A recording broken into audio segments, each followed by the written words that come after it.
The HBCU First Look Film Let's Talk series is touring historically black colleges and bringing experienced Hollywood film and TV executives, producers, directors, writers, content creators, and influencers for informative conversations on how to build a career in entertainment. We're looking for the next Spike Lee, Ruth Carter, Will Packer, hailing from the HBCU community.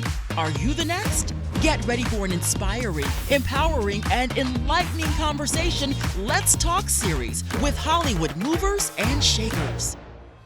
On today's episode of HBCU First Look, Let's Talk, we are tuning into the inaugural HBCU First Look Film Festival at Howard University. At the home of the Bison, the HBCU First Look Film Festival provides enlightening and enriching workshops that offer groundbreaking insight on the entertainment industry. In this session, From Dream to Screen, we take a deep dive into the realms of financing and distributing our work.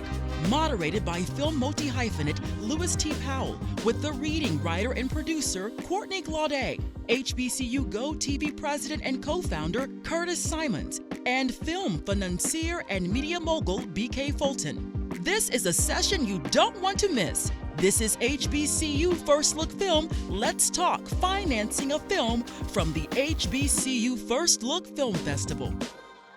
The first thing, we're gonna go down the line. We're gonna jump right into it. Let's start off with my brother here, Courtney Glaude. Good morning. My name is Courtney Glaude, writer, producer, director. My first feature film came out earlier this year called The Reading. It came out in February. It's on BET Plus now. I never went to school for filmmaking, but I tell everybody I think college is a great thing to go to for networking. But the education of filmmaking and the education of what you can do, it's already out there. Like, there's no book that you can't find about anything that you generally want to do. You just really got to want to do it. And also when it comes down to like, hold on, I'm going to go into the whole, that's me. No, that's I'm cool, sorry. man. That's me. That's me. Yeah, it was great. Yeah. Thank you, brother. And I'm going to keep it short. BK Fulton. I'm the chairman and CEO of a company called Solidify Productions. We've done over 20 films, 3 Broadway shows, 20 books. We own part of Movie Pass, which we relaunched in May. We've got about 150,000 subscribers. And also part of our film ecosystem is a company called Iconic Events Releasing. So we've got about 8,000 screens. I didn't want to leave distribution to other people. You may have heard of some of our work. Our last film was The Kill Room with Samuel Jackson and Uma Thurman. Our current Broadway show is The Wiz. And last Broadway show we did was A Piano Lesson. It was the highest grossing Broadway revival of all time. And we do that, we're based in Virginia. So people will tell you things like you gotta be in LA and New York, and they don't know what they're talking about. It's probably easier if you're in proximity to the heartbeats of the industry, but the modern film industry is really wherever you got a camera, a great writing, great talent, and you can put it together. And almost all post-production happens all over through cyberspace anyway. But the bottom line is, for me, doing this work is not for the money. It is because I believe art can heal. And I think that when we tell our stories, it's liberating. And when we tell our stories better from our lived experience and the lived experience of our ancestors, I think only we can do that work. Man, that's excellent. Well, Curtis, I know you got to run. Let's start off with a question with you. How would you say, you starting your journey in broadcast media, you were a big turning figure in the BET model of bringing them to the space they were at that time and then transitioning into creating your own network. Walk us through that process just from beginning, middle, and then in some of the challenges that you faced along the way. I think one of the things that I try to stress when I come to these kind of conferences and talk to students and other folks who are trying to get into business, as BK was saying, for me, I was a graduate of Central State University out of Ohio, a very small HBCU in Midwest, and I really grew up on the campus. My mother worked there for 40 years teaching. My father worked there in maintenance for 50 years. So I really had a bloodline of HBCUs, and I was fortunate. I just happened to come out and stumbled on the media business. Like I said, I had a PE major, Never taught a day in my life. I wanted to teach. I wanted to follow behind my mom, but I was able to come out and get into the marketing business and was able to hook on with a name you guys probably will not know because it was years back, called Continental Cablevision. I was a general manager of the cable system when I first came out for 3 years, and I left Continental and went to Chicago and worked for ESPN for 8 years in the distribution side. I was regional director of affiliate marketing. And then I guess my biggest jump was stumbling on, I knew Bob Johnson with BET. We were the only two like blacks in most cable shows out there. And we would always talk all the time. And he kind of called me one day out the blue and said, I'm looking for somebody to run all my affiliate marketing. But I can't afford you, Curtis, so I know how it goes. And I was like, I had hit the wall at ESPN. I knew that I wasn't going to grow any farther than where I was. And I said, why not me? So I called him and I said, listen, let's sit down and talk. And I was fortunate because I think one of the things you learn in life is that you don't want to be controlled. You want to be able to do your thing. And he allowed me to run our show. And so I grew the distribution side of BET from 1988. I came in with the 18 million homes when I came in. When I left, it was 100 million homes. You know, and that's what put us on the map at the end of the day, because it was all about you got to drive distribution because people got to watch it. You got to put it in a place for people to watch it. So now running HBCU Go, I had this idea for a long time of why not come up with a channel that talks about HBCU schools. And I was on the street for 12 years trying to get this idea to fly. And everybody would look at my presentation and say, yeah, it's a good idea.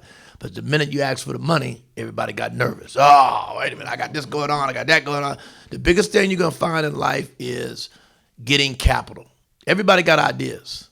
Capital is the key, ladies and gentlemen, and networking is the key. Luckily for me, Byron Allen was out one day. A friend of mine called me that knew me, Charles King, which is very big in the business world, out of LA, and said, hey, man, have you talked to Byron? I said, no. He said, he just gave you like the biggest endorsement at the Billboard Awards. I said, what are you talking about?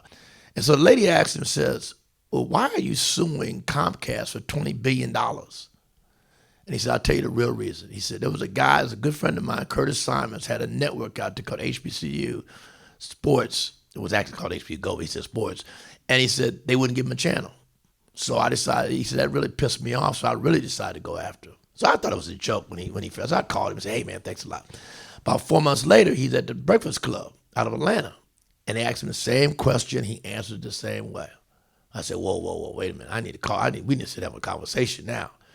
So I called him and he said, Curtis, look, man, what do you want to do? I said, I need somebody to invest. He said, well, let me get through this process and I'll get back to you. So he got through it. He didn't get any money out of it, but he got a major distribution deal out of it. And then I called him and I said, Byron, we need to talk about, helping me out. I said, there should be two black men working together. He said, well, what do you need? I said, I need $1 million. He said, I don't invest, I buy. I was like, what? You buy? I didn't have anything out there, no assets, no nothing, no distribution, no nothing. It was just Curtis Symonds and the other 3 people to work. But he said, yeah, I'll buy your network. I said, really? He said, get up a proposal and I'll go. Well, he couldn't tell me fast enough to do that. So I put a proposal together, and within 4 months, he bought my network. Now, as you all know, HBCUs got the buzz, okay? I couldn't find an advertiser until I got with Byron. And we've grown on advertising about $3 million our first year, up to about $40 million now, in dollars. We've also grown on distribution now. We're on Roku, we're on Apple TV, we're on many others. But what these guys are going to talk about, which is really the key, is content.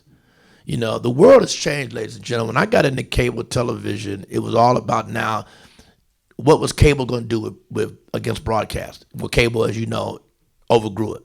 Now the world is digital, because now what it's about is that you want your own choices or opportunity of what you want to watch. No longer going to be, I want to have 100 channels and I'm paying for 100 channels, $200, where now you can see all the digital networks will give you everything you want for less than that. So that's the new world. And that's what these guys will talk about today. Thank you very much and have a great weekend. Let's give it up. Give it up for Curtis. See you, man. Appreciate it. Sam. You too, buddy. All right, man. Let's Talk series with Hollywood movers and shakers. Let's Talk series with Hollywood movers and shakers. So basically, it's like from where Curtis came and he was talking about the distribution process, moving in from the distribution process, going actually to creating his own network. I'm pretty sure you guys have dealt with the same type of framing as far as distribution, from creation to distributing to actually seeing the audience and then seeing the feedback from the audience from a financial standpoint or just from a standpoint of building, to get to the next project as you move forward. Just kind of give our audience what that process is like and what it felt like psychologically too. Wow. Okay, that's a whole workshop, masterclass in filmmaking. So I'm gonna try to break it down in digestible pieces. So our first project was supposed to be a film called Love's Insurrection that I wrote. And it had like a $10 million budget.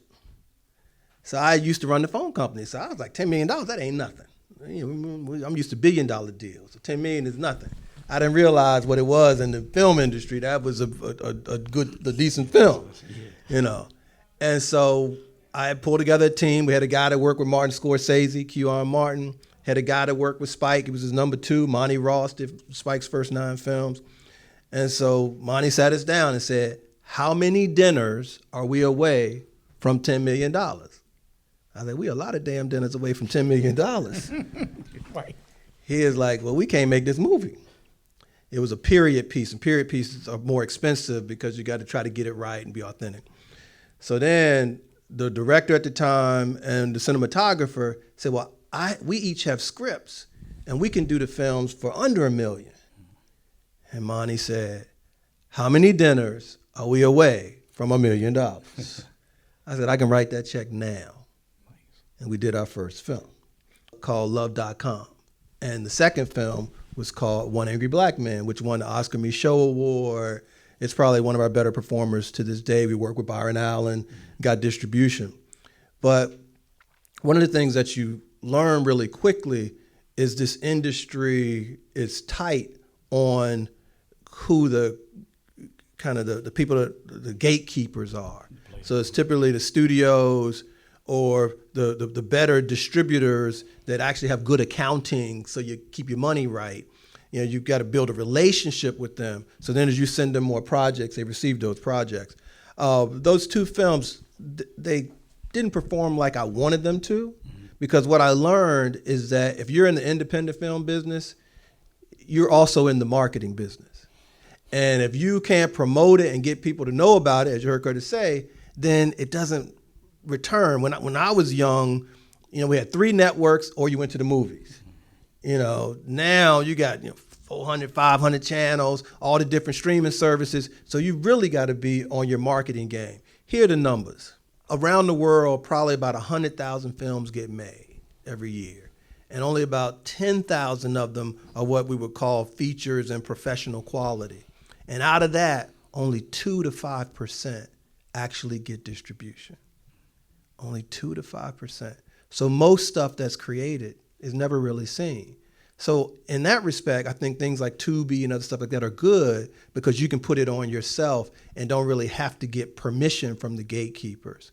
Fortunately, because I come from a business background and had some of the pre-existing relationships, 100% of our films have received distribution. 100%. But still, it don't guarantee that you're gonna make money. And so we need the support in that respect. And then what ends up happening if you get a company, if you're with one of the distribution companies and they don't have somebody who knows our community, then the way they market it is trash. And so, like they'll have a black film and they're gonna market it in like Whitetown, Oklahoma. Right. And I'm like, yo, that ain't gonna play right there. If you're gonna put it in Oklahoma, put it in a place that has that tracks with my demographic. And they think they know more than you, and so you get back and forth. Long story short, we've done 20 films. I mean, the last film we did was our biggest film, it was about $10 million with Uma Thurman and Samuel Jackson called The Kill Room. We also ventured into Broadway. And what I'm finding is I actually like the Broadway a little better. I don't have to spend as much money. And if you've got the right talent and the right kind of writer and to bring that together, so like The Piano Lesson was ours. So written by August Wilson, won a Pulitzer Prize. And then we had Samuel Jackson, John David Washington, and Danielle Brooks. So you got A-list actors, A-list writer, Broadway royalty, highest grossing of all time. That's how you do that. And so, but as you get into this business, you figure out ways to maximize it. what we also realized was distribution was really critically important.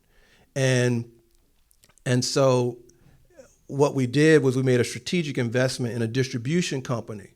So now I don't have to ask permission for my films to get distribution. I just call up my CFO and tell them, all right, look, I want to run this film in. We put a little cash behind it to market it, and it goes in, and we can do 8,000 screens.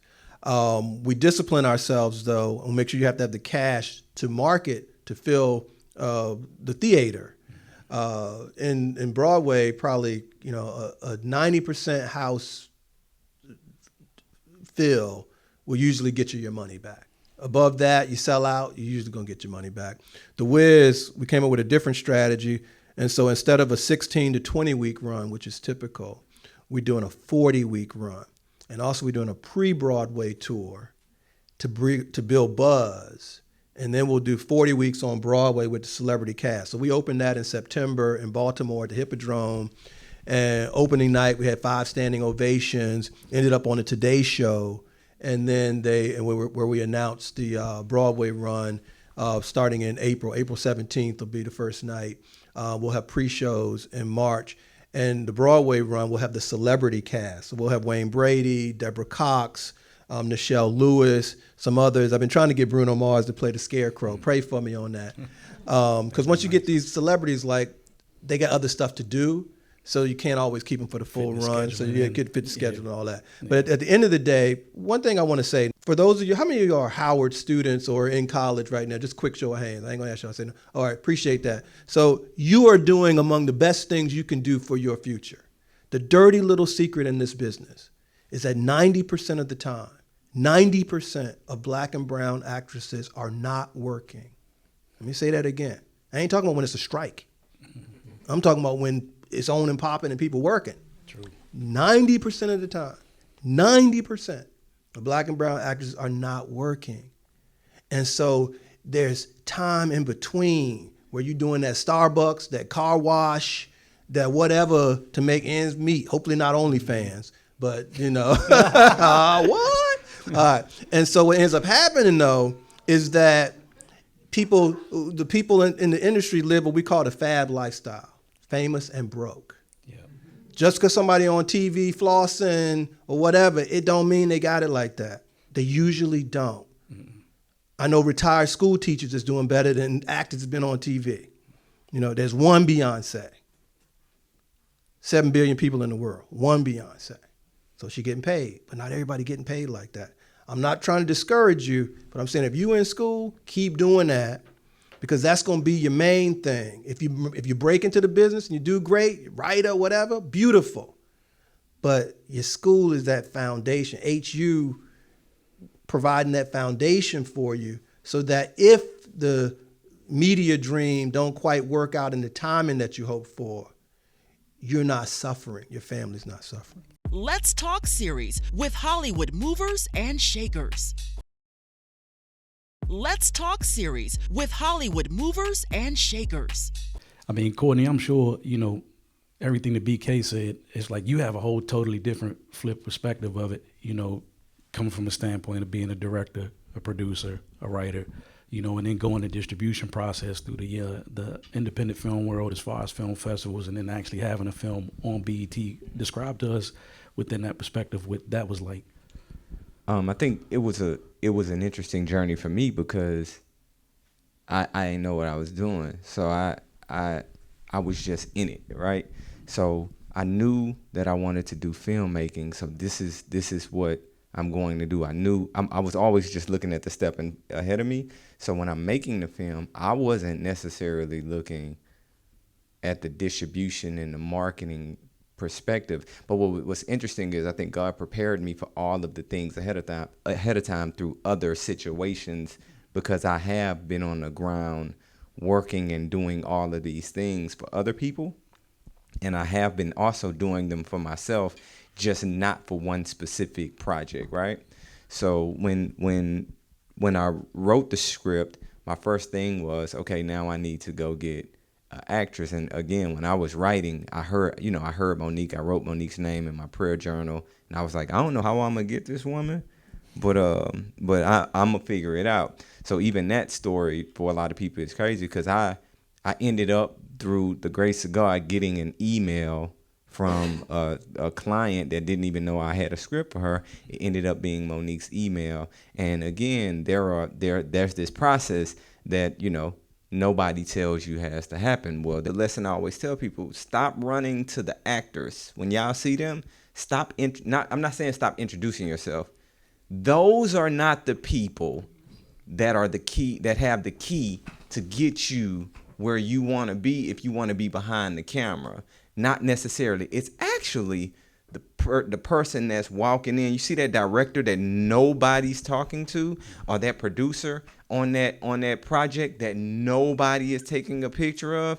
That's the person that you talk to, because that's the person that put everything together that don't get the credit. The people that get the credit for the film are the ones in front of the camera, but all the work is done by the time they get to work that day. So always try to focus on who's putting these things together versus who's benefiting from these things being put together. It's one of the best lessons that I've ever learned. So again, after you get the film done, then it's like, what we supposed to do now? Well, now you got to find distribution. So then at that point in time, they had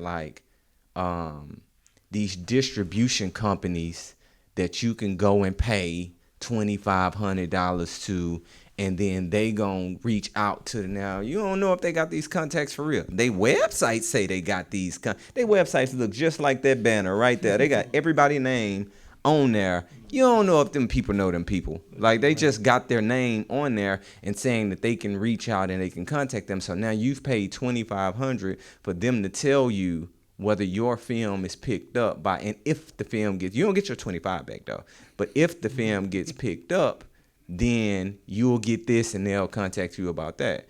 Well, one, you don't know if that's real or not. So it's one of those things to where you have to figure out the route. Film festivals are great because real producers go to film festivals. Real, like, they really go. Even Netflix, they go to film festivals to see what's coming out. So you have a studio side that's making films, and you have a studio side that's buying films, right? So you have to get into these film festivals where they will be. Well, I didn't know that either, right? Like, I had no idea. I thought you, when you go to film festivals, you meet filmmakers that's on the same level as you are. But when I went to which is a really good film festival, the Bronze Lens is a really good film festival. I encourage everyone, if you have a project, or even if you don't, just go to that film festival every year. They invite producers, and it might not always be on the top list, but real people support those film festivals. If you do get a film picked up for distribution, talk to a publicist so that you can get your own media out about what you've done, which is what I had to do for my film. I got Lee Daniels and Monique, and I did the film before I even met Lee. So when I met Lee, the film was done. When Lee came on, Lee helped me edit the film down because it was at 2 hours. You know how you keep everything when you film it? Like, you're going to keep everything. I kept everything. Everything was a baby. I kept everything.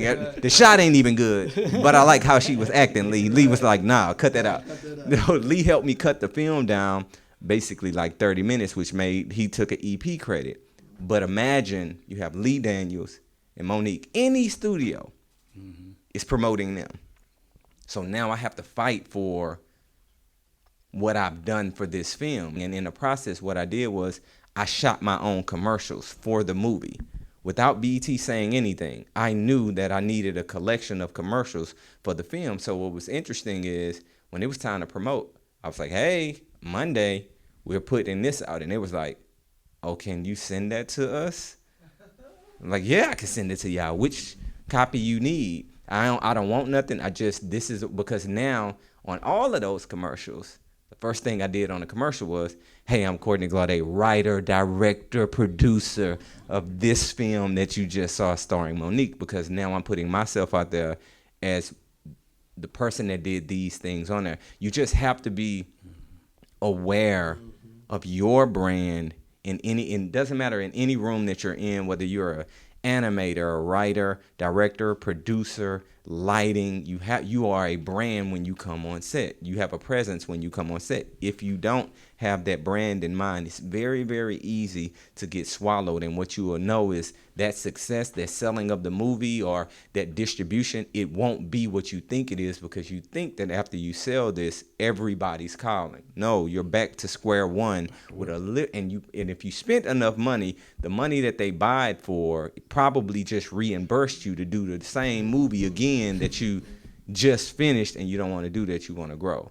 So after all of that, you just have to be aware. Now, numbers, I'm still not to the numbers because they haven't shown me. They said it did good. I heard it did good, but the numbers, they said it did great. So, and we need y'all to get those numbers up too. So Let's Talk series with Hollywood movers and shakers.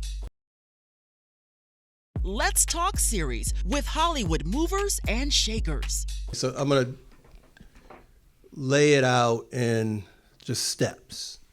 Okay. So you need a writer, so you need a script, you need a director. I love it when the writer and the director are the same person, because then I get 2 for 1. And you need somebody who can take the pictures, as typically the cinematographer. So somebody who can work the cameras for you. The better the cinematographer, the better the images. The better the cameras, the more work you can do on the back end with editing. If you got a camera that's less than, say, 4K to 8K, then you're gonna need those zooms and wide shots. Whereas if you got a really super camera, like 8K, 16K, then all of my shots I can zoom in the edit later. So that's a little trick, but more on that later. That fancy camera is like $45,000 a week, to rent. So we didn't use those in my first film. So writer, director, best the same person. Somebody take the pictures. Now you can make a movie. Typically, there might be a few hundred people by the time you're done with craft services and grips and all this stuff. But I'm gonna keep this simple. So you're making the movie. How many days you shoot is a big part of your budget, and also how many locations. Are you in one space, or are you in 5 or 10, or got to travel all overseas and stuff? When you see them films, it's $100 million, they all over different sets because they got the loot to do that. Starting out, you usually don't. So typically you might do a short. But what I'm describing is to get to a feature. All right. So then you get the film done, then you're editing. And the edit really can happen anywhere. Get a good editing house. And what'll happen is if there's something that was missed that you didn't capture when you were doing your what's called principal photography, when you were doing your shooting, then you've got to fix it in the edit room. And sometimes people will say, well, we have to do what's called ADR. That means they're going to come in, put your film on the screen and the words at the bottom, and then the actors will come back and say the lines clearly and say it right over the image. And about 85, 90% of films have some kind of ADR. We try to avoid it because it's extra expense, because I really would rather put that money into my marketing. All right, so now you finally get a final cut, you picture lock, you're done, and then you have a decision to make. Is somebody gonna pick it up? You have distribution, how do you get the word out? And so what a lot of people will tell you is festival, festival, festival. And that's not a bad route, that's what most people do. We did that with our first few films. But the main reason to do a festival, 2 things, is to get a deal or to get laurels. So laurels, you see the little wreath, like the little, I don't know, Caesar kind of thing. And you put it on your film, Toronto Film Festival, this film festival, grand prize, first place. So people see it and it creates interest in your project, and you put that on the poster, you put that on the cover. Some people getting in a festival is the end to be all in their head because they're an artist. But the business side, you need to recoup, you need to make the money back or make a little extra so you can keep doing it, or you'll be a one-hit wonder, one project and you're done. Our first film had Taye Diggs, George Lopez, John Cusack, and Luke Hemsworth, and we premiered in theaters, And we won every festival we put it in. And then we got distribution. I think Gravitas did that one. Gravitas does a lot of independents. We work with Digital Media, which is Byron Allen's company. They did One Angry Black Man. I'm jumping, but did you guys four-wall that picture? No. So what four-wall is you rent out movie theaters and you put the movie in yourself. What we did, we actually had distribution because it won the festivals, and so people liked it. And so we were able to get distribution. So what happens with distribution? So here's where the money come in. All right. So if you're doing it theatrical, theaters typically get half. Okay, so you got $1, theater's gonna get 50 cents on every dollar. The distribution company is gonna get 20 to 30%. Okay, so they get 20 to 30 cents. And then the money that's left is divided up between anybody that has part of the back end. Typically in movies, there's no real back end. So if somebody offer you a back end, you ain't getting nothing. Okay. So it's a negotiating point. If the movie does extremely well, then it's good and there's some back end. That's like Tom Hanks.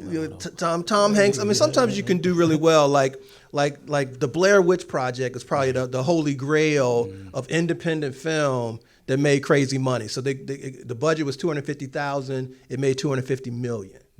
So they got paid. So then you got a war chest. So the difference between us and the studio is the studio starting out with a big bucket of gold, and so they green lighting stuff. But as you heard brother say, they don't really know. You don't know what's going to be a hit. Nobody knows. Don't let them tell you. There's a book called The Big Picture by Ben Fritz. Read that book. It's the whole inside on Sony. And how they was in there cutting up, don't know what's gonna make money, and so what they do is try to make a few with the biggest talent they can get, and then the ones that do well, that perform as we call it, make up for all the ones that don't. And guess what? Most don't perform, and that's the things. Back to that statistic I was telling you earlier. So don't put your whole life savings and put yourself at risk over a movie. When you're starting out, it's okay to start with a short and to get your name out there. I like going to festivals sometimes to build a network and relationship with filmmakers. You can tell them about your project because y'all have some brilliant projects. We know we bad, but it's helping the rest of the world to appreciate that. So you go to the festivals, you build these relationships. I'm a member of the PGA. And so because we had done so many films when we applied, we got in the first time. Producers Guild. The Producers Guild of America. So now any film that comes out for the rest of my life, from October to February, I get every film that comes out. And we have to vote on them for the Producers Guild Awards. And then that's a precursor to the Oscars. So we get invited to all this stuff. So, the Oscars, last time I'm hosting a pre-Oscars party in California. And but you get to that. And the way you get to that is by getting in and doing the grind work early. As you heard the brother say, people will come on your film who ain't had nothing to do with the film. But it's a finished product, they like it, and they might help you with some stuff, and they're worth it. And then you put them on as an EP. So getting credits, it happens at some point, people start handing out credits like candy. If you can get the right name on your project, Let's Talk series with Hollywood movers and shakers.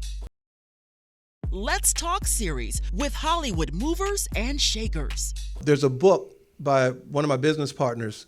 His name is a Jewish guy named Adam Leipzig, Leipzig. So he's a professor at the Haas School of Business at Berkeley. And he wrote the first and the only real textbook on filmmaking. So if you want to get a textbook on filmmaking, Amazon has, I think it's like $70. But it's A to Z, above the line, below the line, how to evaluate. And then he wrote a shorter version for the savvy independent entrepreneur that I think is like $10. And it has all the places, Tubi, all the stuff where you can self-distribute. It has the short version of his larger book. So either one of those books by Adam Leipzig, I highly recommend. If you want to get deep in the game, read the big one. If you want to just know enough to get your toe in the water, read the little one. All right. But you guys are brilliant students and leaders and filmmakers. Learn the terms in the industry. Learn the players. I go ahead and invest that $70. It's an investment in yourself. You would know Adam's work March of the Penguins, Plastic Ocean, Dead Poets Society, Halle Berry's first film, Titus. So that's all his work. 34 films, was at National Geographic, then went over to Disney. 2 Academy Awards. So we're actually creating a university called Media U, where it's an online film school with university credits and transcripts, because a lot of these film schools, we feel like are ripping kids off because you end up with a $200,000 debt, and 2 years after graduation, the average salary for somebody who went to film school is about $60,000. It ain't enough to make no movie. It ain't enough to live a lifestyle. And not everyone from our backgrounds can go to USC Film School. Right. But the cool thing about that is a lot of your top directors didn't go to film school. Right. So it's make believe to think that, you know, go to film school and this automatically happens. It doesn't. It doesn't. That's why I said that statistic earlier. It's really important for you. Now, I will say, for the others of the different skin tone, it does help them out in that arena, from what I've seen personally. So 90% of the time, black and brown actors and actresses are not working. 70% of the time for white folk. Yeah, right. And so it's still lopsided, but number. It's still a space where they have an upper hand in that space with film school. Well, the reason it helps them sometimes, right, is because a lot of all the studio heads are white men. Yeah, correct. And so that, you know, people hiring their kids or whatever. But, you know, if you want to see something about women directors, check out, it's on Netflix. It's called This Changes Everything. And it's about women directors. And so to your point, the one woman, she got an Oscar. She went to USC Film School. She had a film that was a high grossing film. And then she didn't get work again for 10 years. And so she's on the documentary. And she's like, I thought all I needed was the right credentials and the right awards. Turns out all I needed was a penis. Right. You know, so it's a male-dominated industry. And so a lot of males get gigs that white males get gigs that other people won't get. So, but we're not the kind of people that let that discourage us. No, not at all. And so you push forward, but it's good to have these networks to help you. And then your talent will be your best card, I think. And so lead with that, but be prepared, because the industry, a lot of people want to be in it because it is glamorous. It'll get you on the big screen. People will see it. Yeah, I will say something to that fact that some of the stuff that I've seen personally, like, you know, a couple of the big agencies, I've watched them package films, you know, and when they package films, what I've seen is that they treat our movies like the Chitlin circuit. Like our $1 to $3 million budgets are considered indie movies. They give the $5 to $8 million movies to about mid-tier director. $20 million movies go to the bigger directors. But what I've seen with them, they take a lot of brand new, fresh, starting white directors. This is no lie. I've seen this. They take these directors and then they'll package them with our $1 to $2 million movies as starter packages for them to get their feet wet. And then they'll give them like 2 or 3 pictures. And then once they give them these 2 or 3 pictures, then they move them and step them up to the $5 to $8 million budget. But they leave directors like Courtney or BK, who's a producer, out of the equation. Or they include them in the equation to a certain degree for maybe the first film, the second film, and then all of a sudden they become obliterated in the zeitgeist. And that's something that I just personally seen, you know. But as I was saying that to say that, like, create something like that film school for people that can have access to it directly, that don't get a chance to have that firsthand information, probably even on the networking side, and really being able to jump in and really learn the foundation and the basics of the film industry. That's incredible to me. So, I mean, hats off to you. Go ahead. Let's Talk series with Hollywood movers and shakers. Let's Talk series with Hollywood movers and shakers. The one thing that I love is, like, I've always said God gave me the ability to say no, because I do understand the entire process of how to get a film done. So what I've also done in this process is make my own cult following. So if y'all don't want to, y'all can keep missing out on this money if you want to, but I'll make money for these 5 people. I got my mama, my auntie. They'll keep buying these $10 movies. They'll keep buying these $10 movies. They'll sell them at church and tell everybody for the prayer meeting. Like, you have to be okay with just the gift. And I promise you, the gift is going to make way, because when you start setting your goals and somebody giving you something or offering you something, you're going to be disappointed a lot. But if your goals are set in your gift and accomplishing something for a purpose, you're good to go. Ah, that's excellent, bro. Yeah, to that point. So what we did along those lines was when we invested in Movie Pass, so we said, okay, people may or may not see our movies. I agree, your gift will make room for you. But we also realized that we can do some strategic investments.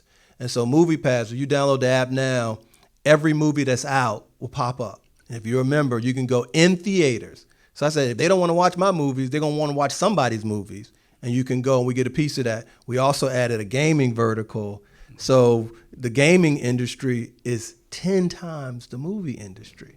So we added that to our platform, and that'll come out. We're working with Meta and TikTok and MasterCard. And there's a whole lot of space in the gaming industry for storytellers. A whole lot of actors. space for storytellers. Because one of the things you want to happen with your stories is if you can get in a cycle where people know your work, put you on, or you have a series where instead of you just made one project that's an hour and a half, 2 hours, you've got 10 episodes of out, and that's 10 hours worth of content. And so that's a longer period made over a couple of years. At least that's paydays for that period. Then if you can get the other seasons and things like that, then you're doing well. So like a friend of ours who we helped to do Harriet, Deborah Martin Chase, she lived in our building. She asked us to come in on a project with her on a Broadway project. And we decided to do that, to help her, but also because she's become part of the club. And so it's a way to leverage her access and that network to give us more access. And so we'll do this project with her, then we'll do a movie, and we'll keep going with her. But she was the one that did like Sparkle, Harriet. She just did a Mary Tyler Moore joint. She did the Princess Diaries. And so she was like the first African-American female to get like a big gig at the studios. And so what happened, so I took from her playbook, and I was like, okay, so I can't just make black joints. Let me, and the reason I got into this, because I was flunking out of school, and I'm being honest. And I went to the library to plan my escape from engineering school. And I happened to go into the E185 section. I think it was Divine, because the library, a big place, and to land in the place that you needed at that time was Divine in my head. I picked up a book about Lewis Latimer, first book. And I was like, I didn't know that the part of the light that burned was invented by a brother from Virginia. Picked up another book about a guy named Granville T. Woods. Anybody ever been in New York and rode the subway? That third rail, invented by a brother. Sold a patent to General Electric in 1901. And so I'm starting to read that. I'm like, wait a minute. I can do this engineering. This ain't just for people not like me. When I started getting the stories that empowered me, my life changed. And so that's what I wanted to do for my people.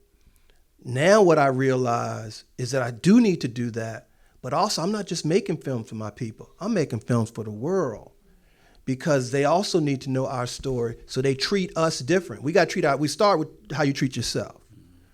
But to help people to catch up with us, we got to tell them about our greatness as well, as we remind ourselves. And so we got a film that's going to come out. We already filmed it. It's called Sicilian Holiday. It's about a white girl. I ain't never been white in my life. But we making a film about a white girl in Italy. This is what they do with us. They just hire a black writer to come in and work with another white co-producer, and then they put the project together and put a few different spins. This is how the TV writers' rooms work. That's how I do. And so with Deborah, she said, "Look, we want you to help me on The Outsiders." Right. I get the film about the white boy. I'm like, I'm gonna do that jump. Let's get it. And then Howard said, come here and be here, so I'm here. Now see, when I come here, I don't charge. When I go to other places, I charge. That's what I'm talking about. Let's Talk series with Hollywood movers and shakers. Let's Talk series with Hollywood movers and shakers. Courtney, let me ask you a quick question, Courtney. So, you coming from, because I feel like, the background you come from, I mean, all of us sitting at this stage of scrapped, basically. We because when you're black in the industry, you got to scrap for your contacts, your networks. You got to scrap for your crews. You got to scrap for your talent. You got to scrap for that money. So from your standpoint, walk us through, like, what was that like? for you? So it was kind of eye opening for me. I always give credit to my cousin because I wrote a lot. I've always been a writer. So when I really got into getting ready to do these films, the first person I went to was my cousin.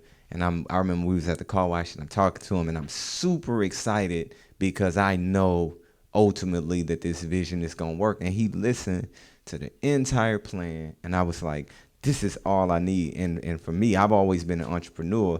So I've always been job to job to job to job. But he always had a good job since we were like teenagers. So I knew like, all right, he has the money, right? I think he worked at like Pepsi or something like at that point in time or whatever. And he was like, all right. He was like, I have a question though. I was like, well, he was like, why would I give you money for something you've never done before? And I was like, oh, nigga, you right. Like that. Yeah, that makes so much. He got a kid. Why would he give me money for something I'm telling him I need your money to do something I've never done before. And I don't know the end goal, but I know that it's going to work. When he said that, I was like, well, the first thing I got to do is put money up for myself. And I have to create something, whatever that is, I have to create something to show people that I'm capable of doing it. I had this job. I was a janitor at this building, and I loved the job, and I respect the job so much now because being a janitor helped me not have to deal with people all day. You got tasks. Man, while I'm cleaning this toilet, I'm gonna pull my notebook out and write on the side, and can't nobody like you just got tasks, so you're able to be in your head all day. And I saved and I saved, and I started writing scripts for people, and I saved and I saved. So investing in yourself will be the first thing to open up the door for others to invest in you. And it's not because they don't believe in your project. You cannot expect a person with a mind this big that goes to work from 9 to 5 and that's been their whole dream to dream that you can take over the world. Their mind does not work like that. It's not that they don't believe in you, so don't be offended. They cannot see that far. It's something that's just not realistic for them. So I never get offended. I'm not mad. I wasn't. Now he can't invest. Now that I'm on, he won't invest now. I'm like, nigga, it's too late. But that's still my best friend. Now it's too late. But like I'm not angry with him. I'm excited that my dream is so big he couldn't see it, because if everybody believes in it, how big are you really, really dreaming for yourself? So that's always been a perfect my mindset. bookend.